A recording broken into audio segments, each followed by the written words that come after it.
live inside Athens with the Moonshine.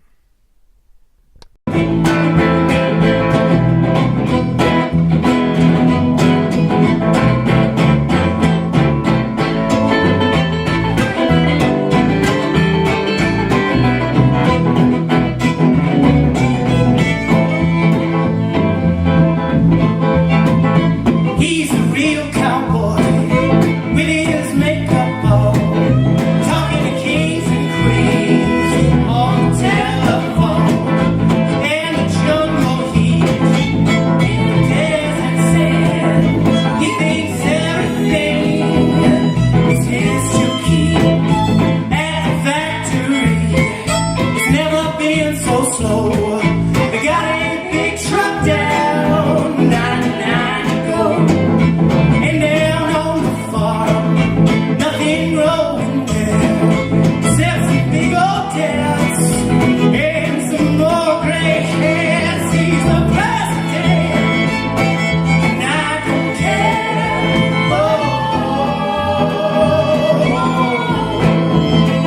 Started at, what did we say, 2011, 2012, when Michael the Blind broke up. We had made a big rock record, and then it kind of all fell apart, and we lost our drummer, so we just kept going as a string band.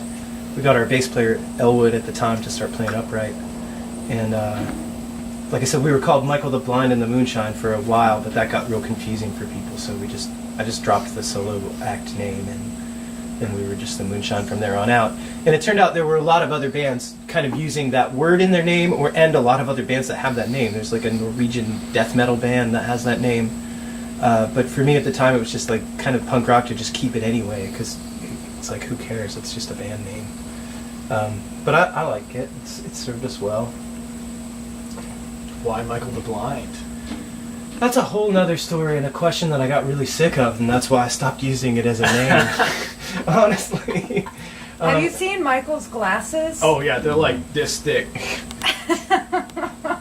I mean, Spectacles. most other states I'm not allowed to drive, but Georgia has really low standards. So they had to come. Michael the legally blind. Yeah. Yeah.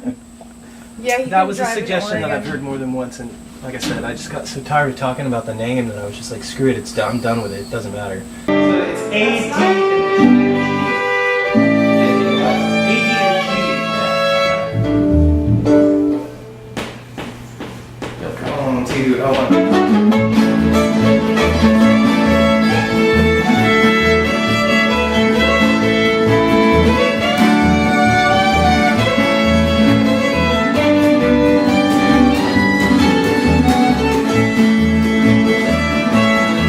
There was a moon in the sky, but it never said a word. Oh, it never said a word. That's why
We got about halfway through, I think. Yeah.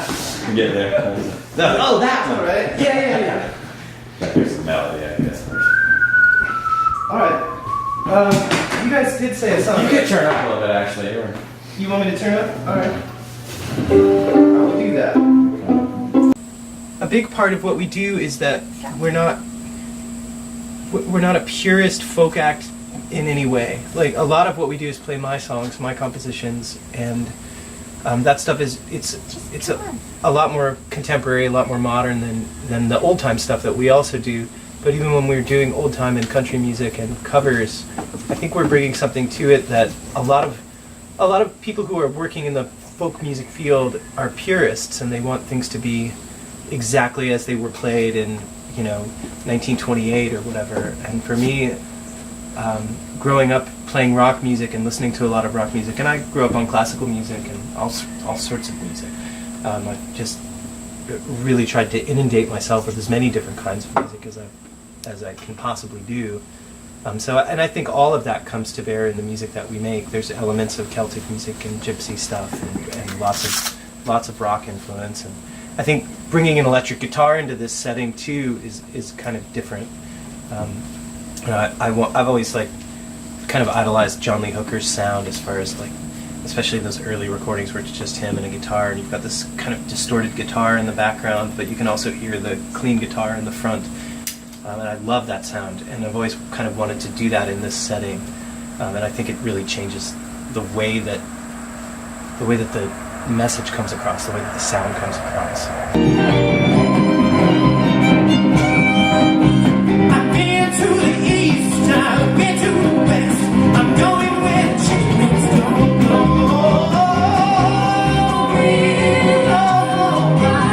Going where the chickens don't go. Last night I lay in jail, no one ever could bail. Lord, I'm sleeping in hell. All night, Lord, I'm sleeping in hell.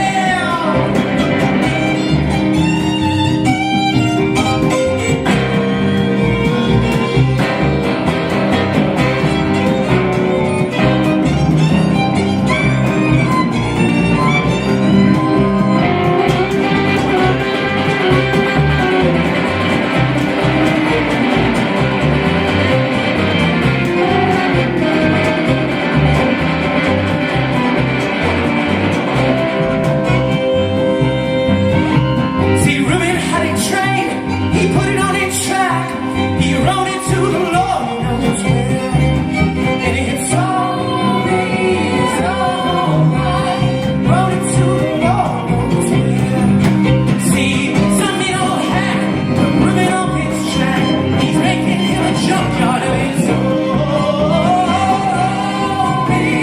Oh my, making him a junkyard of his own, take it home.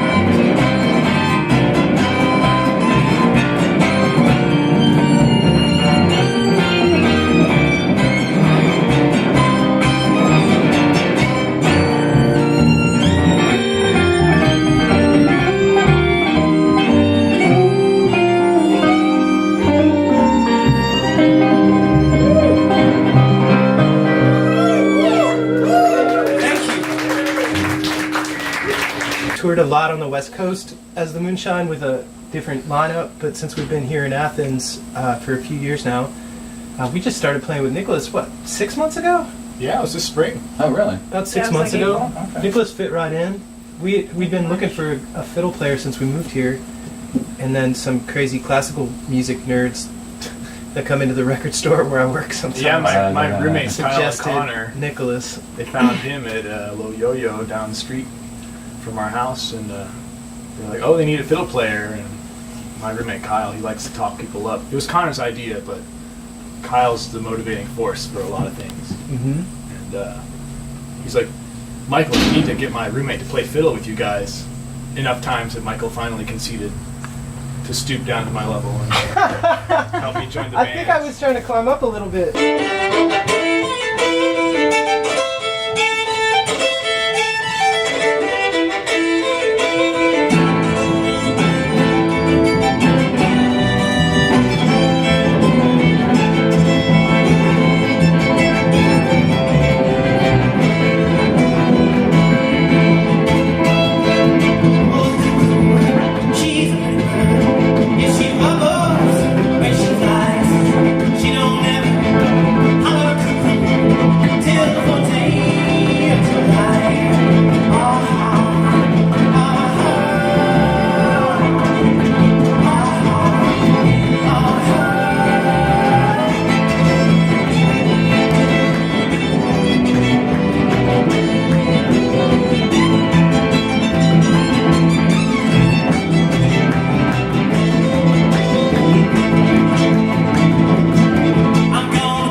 Nicholas is he's a symphonic musician. He's a classical musician, and he's amazing.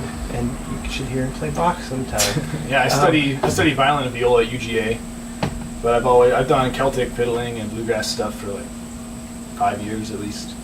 And so it's just a lot of fun to play with a band that's not a symphony, because it's a lot looser, you know. More fun. But I also think you'd probably be bored if this were your standard bluegrass band, if that's the only thing we were doing. That's right. I mean, my favorite fiddler plays jazz. He's got a degree in jazz violin of all things, and he's classically trained, but he's done Scottish fiddling since he was like 7. So he does all the above. And I think that's the ideal mix, you know. Mm-hmm. Get some And then Rob's filling in basically. Yeah. I love playing with Rob. He's had a great driving. A couple of months, I guess, but just a few times. Yeah, we've only played together a few times, but I think it's working out so far. We'll see if we can talk him into staying on a little longer. As always, we're always trying. I'll do what I can. We met in like 2004, 2005. Was it 4 or 5? I think it was 2005 because that was the year I went to France. But we met on the fire escape of the building that I moved into that he was living in. He was 1 floor below me. And we were both smoking cigarettes on the fire escape habitually.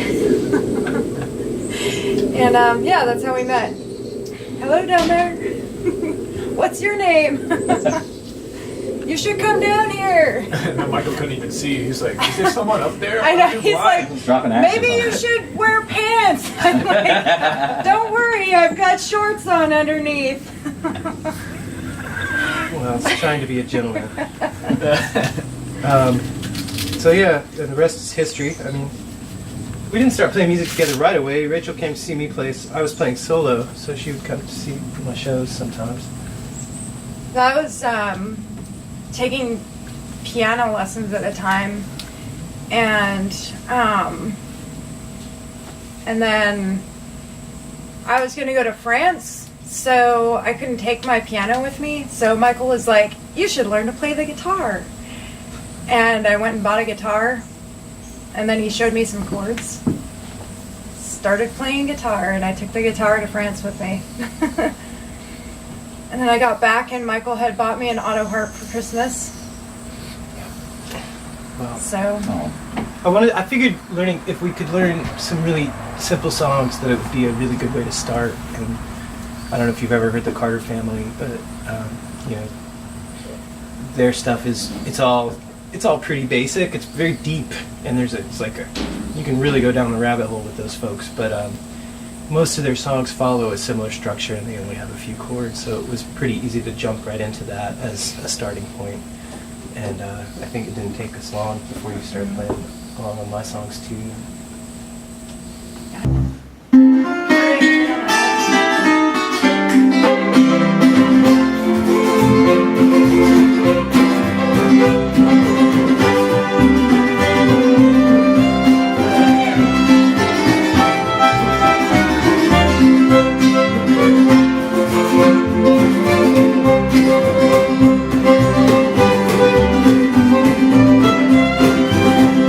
Hello, stranger.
You want to keep rocking.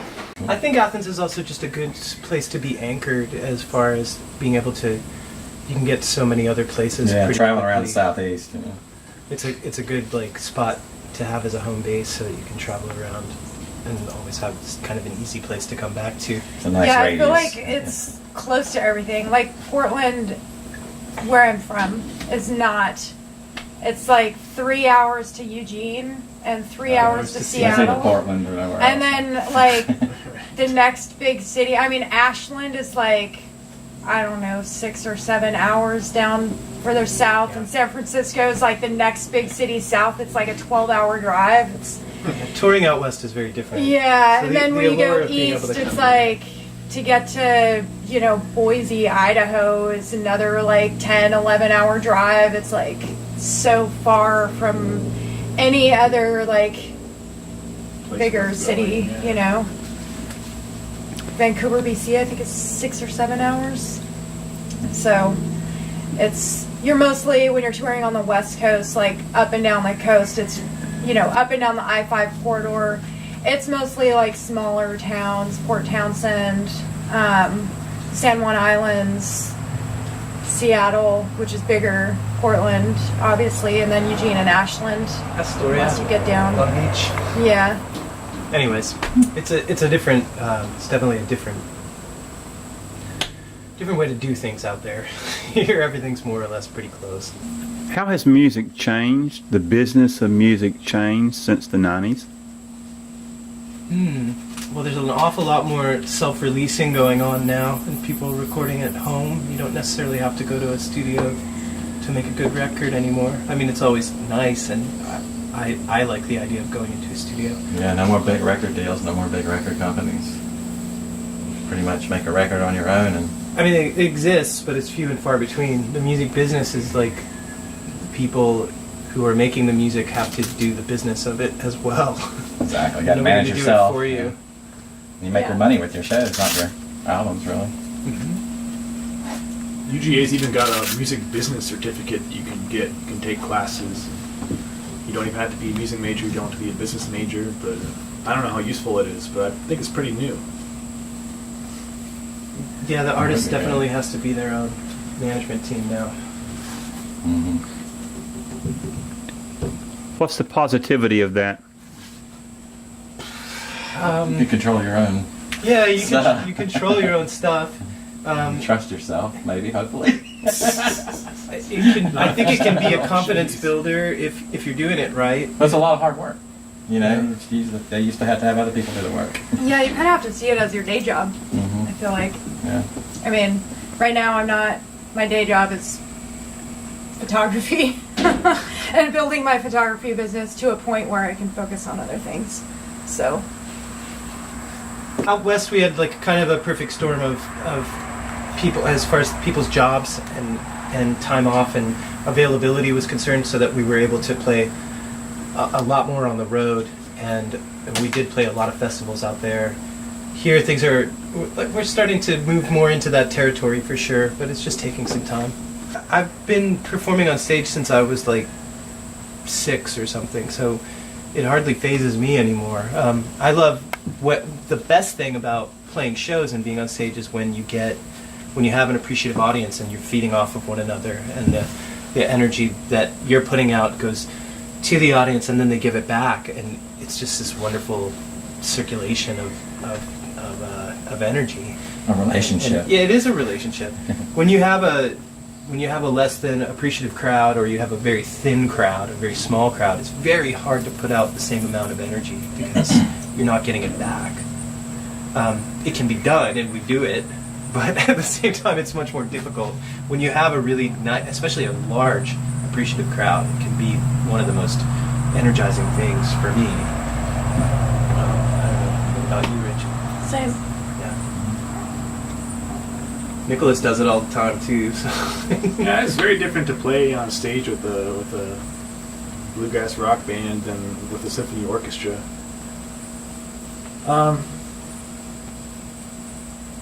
Yeah, it's a lot of the chemistry with the people you're making sound with. A lot of times it's easy to feel disconnected from that.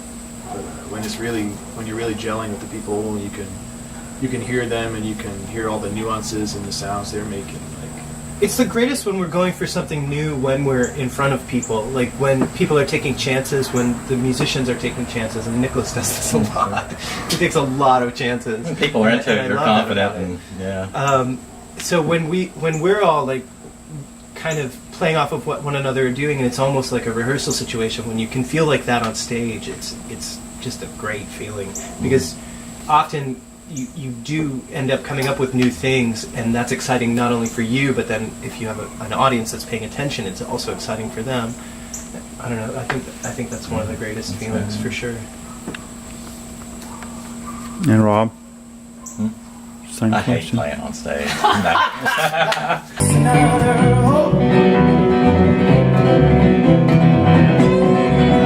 Another letter for the printed press to dry clean. Another blip, another bloom inside this beautiful machine.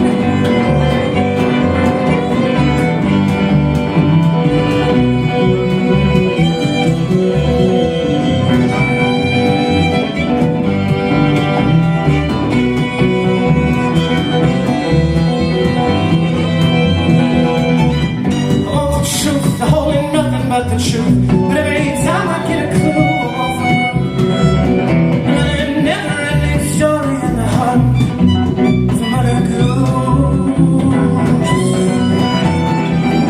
Another book for the executives to deep dive. Another reason to have Christmas on the 4th of July.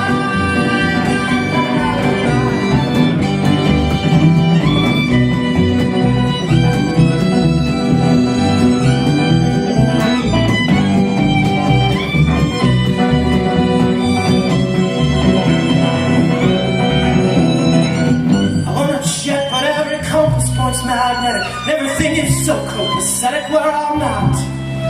Another impossible dream, another flight.